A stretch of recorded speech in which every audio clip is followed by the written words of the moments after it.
Welcome back, everybody, to SPANK'UM Chess. I am B Hood, and today I have a special gem for you. I'm going to be showing you an analysis of a game against a fellow player that commented on an analysis I had done on the Colorado Gambit, and we're going to see the end result and see if my analysis and breakdown actually paid off. Check it out. Hi, y'all. Here we go again. Dynamic and tactical game. A3. And now, here we go. Welcome back, everybody, to SPANK'UM Chess. I am B Hood. Check it out. Before we get into today's video, ladies and gentlemen, I want you to hit that like button, pound that subscribe bell to get instant notifications, and leave a comment, because every comment and every notification, every subscription means a lot to me. So please go ahead and hit that, and let's get to it. He goes by the name of Oreo Guittari. His name is Oreo Guittari, and so it was about a game. It was about a short that I put up on the Nimzowitsch Defense. This is an example of this is the game. This is the YouTube short that I had mentioned when I played that he left a comment on, where I just dominated my opponent. And so he responded. He sent a response. He left a comment, because I always tell you guys to leave a comment. Now let's read his comment. How is white a 1700? Meaning my opponent. Not taking on f5. Like, come on, at least defend e4 with d3. Defending with the knight is so bad. Retreating the knight to c3 rather than g3. And all of those one move attacks on the queen. Let's continue the reading. Also, you played well, meaning myself, but I would have played e5, taking the full center before going all aggressive. And as you can see my reply, this is me, B Hood, right here. It says, okay, well, let's play a game. You want to hit old Sergeant Waters, boy? Come on. And that's what we're going to get into today. Let's check it out. So now, the game starts out. I'm on the bottom, I'm playing black, and Oreo Guittari is on top. His current rating at the time of the game was 1792, and at the time I played, I was at 1550 something. You gotta forgive me if you don't see the names and things. I'm still trying to work out the sizing. But anyway, let's get into the game. Come on out here and kick old Sergeant's ass. He starts out with e4, knight to c6. As you guys know, I love playing the Nimzowitsch Defense. And we're gonna see how it pays off for me. D4. Remember, I've done videos on the D4 opening. 9 times out of 10, your opponent will play that. So I go with the standard operating procedure, as I've said before, with E5.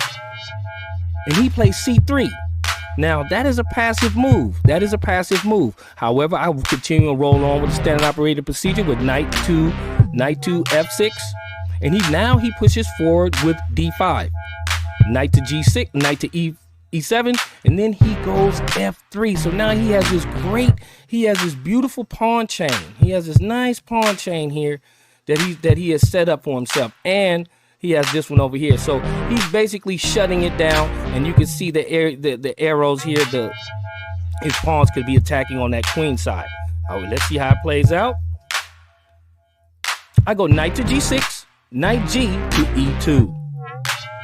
Bishop to c5. Now, I've always said that whenever they tend to move that f2 pawn anywhere, it's a good idea to put your bishop on your dark square bishop on the c5 square.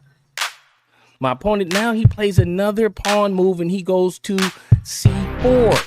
Now, that's a pretty good move, but he's building up this pawn chain, and he catches me unaware. I can be honest. Now I go A5, but what I'm thinking that he's planning on doing is possibly going A3 and then B4 and attacking that queen side, since he has this nice pawn chain. Knight B to C3, and I castle on the king side. I fortify my king. However, even though he hasn't advanced any of his bishops or anything, he doesn't have any other major players in the game. Now he goes queen to d3. Now, I've always talked about those early queen moves, and those are typical indicators that your opponent will be castling on the queen side. Unfortunately, I may not have taken my own advice. Say what? Now, this is where my first mistake was to me. For moving my knight on f6 for the second time. That was not a good thing to do. He takes advantage of that, and he goes h4. Go ahead and grab the free lolly, which was another mistake on my part. And I have to admit, this guy is playing very well. Yes. You know what it is, don't you, boy? Now he goes bishop to e3, challenging my bishop on c5. I move it again. Now you can see, I talk about this all the time and I haven't even been following my advice. Move castles onto the queen side. So now I move my knight E to d6. There's another error. As you can see, I pinned in my light square bishop. Although he goes c5. So now I have to move the knight yet again. No other game is run so disorganized.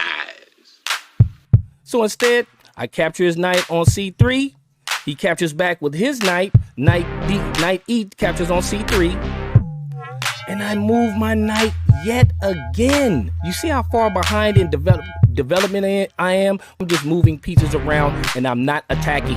I'm doing more defending than fighting. Queen to d2. So now, as you can see, he has this nice diagonal here that him and his queen could do a bombardment. He could bring his bishop here and attack my queen with this like that. Okay? So now I bring my knight back to avoid it getting popped up. And he makes a great move here, which is g3. It's just going all downhill for me from here. So I go d6, and he goes f4. Remember, I tell you about that f file, and we call the f4 square the what, ladies and gentlemen? We call it the fu square, because now I have royally effed up.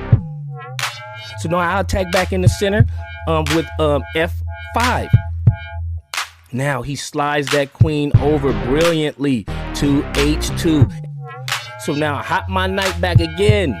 Knight back to f6 to defend the pawn. Now he brings his bishop to e2. It's getting hectic. I'm doing more defending than fighting.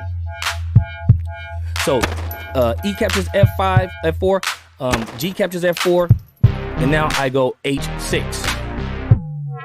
Now look at that. He's just, oh man, he's has beautiful attacking lines, and I'm doing nothing but defending. Knight to g4.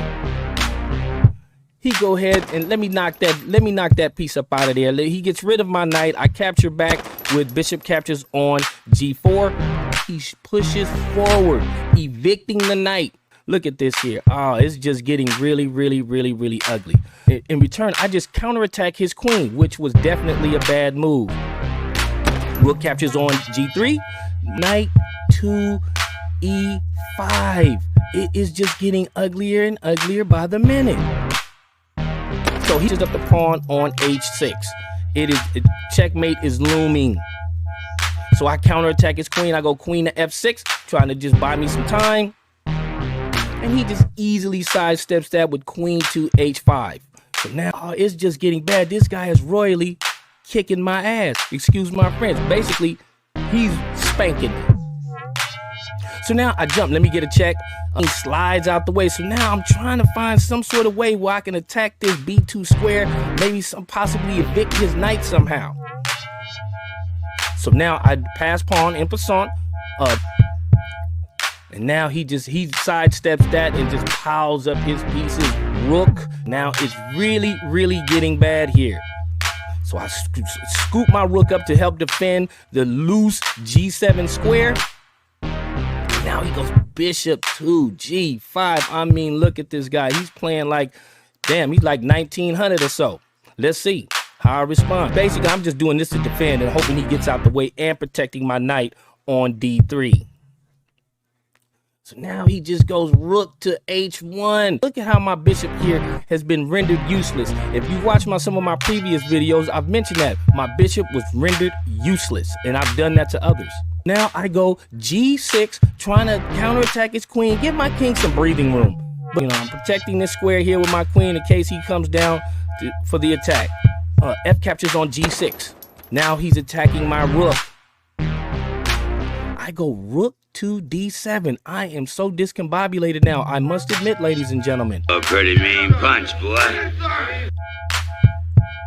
Oh man, look at this here. But old Sarge is here to kick your ass. I'm just gonna swing for the hills. Let me attack his rook in the corner on h1. He just snatches up my rook. It's all going downhill, ladies and gentlemen. So I I say, screw it. I capture his rook. Hopefully he misses something, but he doesn't miss a beat. Queen 2 8 7 check, and then he slides over there and he lays it to me. Lays it to me, ladies and gentlemen. He lays it to me. Yeah, he beat me pretty bad that day, so. But what have I learned in that game, ladies and gentlemen? That is strength, boy. That is power. I learned a lot that game. He did prove a point there. Let's take you whooping like a man. So we have to take our hats off to Oreo Guitari on chess.com. He did spank me up, and I look forward to getting the rematch. And I'm going to definitely let you guys know when that happens. So until then, I'm B Hood. This is SPANK'UM Chess, and I'm out. Hi, y'all. Here we go again. Dynamic and tactical game. A3. And now, here we go. Welcome back, everybody, to SPANK'UM Chess. I am B Hood.